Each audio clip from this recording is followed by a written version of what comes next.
Why, hello. It's me, MrSasaki. Did you recognize me?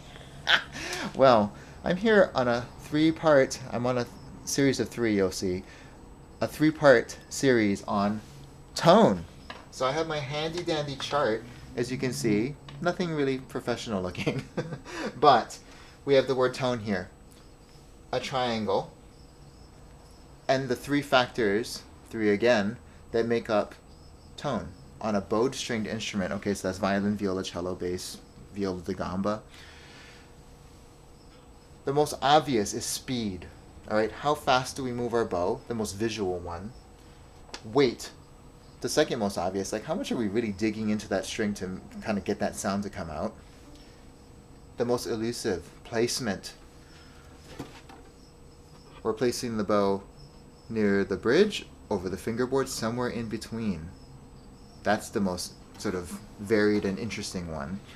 And so, in my little chart, I have a little rubber band and magnet that I can kind of stick around and move things. Just to simplify, you can kind of visualize, how you can vary these factors and whatnot. If we really were analyzing somebody's tone, it would be like a scalene triangle that's constantly flexing and growing and shrinking and stretching in different ways. It would be so interesting to watch.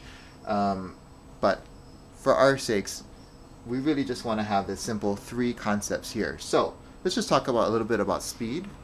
Okay, so we have slow.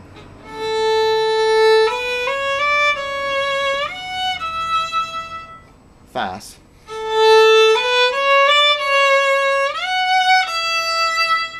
Right?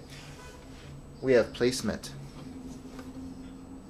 Oh, let's do weight first. Next. So weight.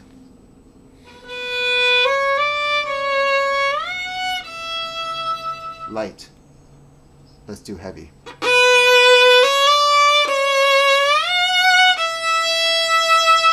Digging in, right? Placement. Placement is interesting because we generally just want to play here in the center, in between the fingerboard and the bridge. But when we play over the fingerboard, we end up with a cool effect called sol tasto.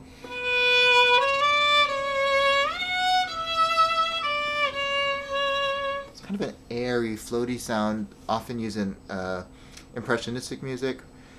Debussy, Ravel, yeah.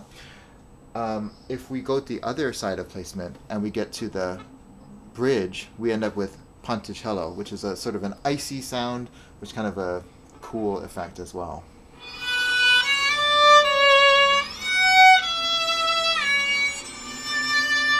Hear that? And then sometimes it's often it's with tremolo as well.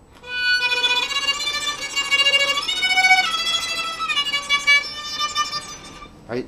So it's all of these factors can make an interesting effect. But generally, we're going to be here for placement. All right? So what I said is all of these factors make these cool things happen because they're not mutually exclusive. They all affect each other. So I can't affect just one and not affect the others. They all are connected. Okay? So in our next video, we're going to be talking about how that applies to the different strings, the four strings, because they vary as well. Not to get too much information for now, but see you next time.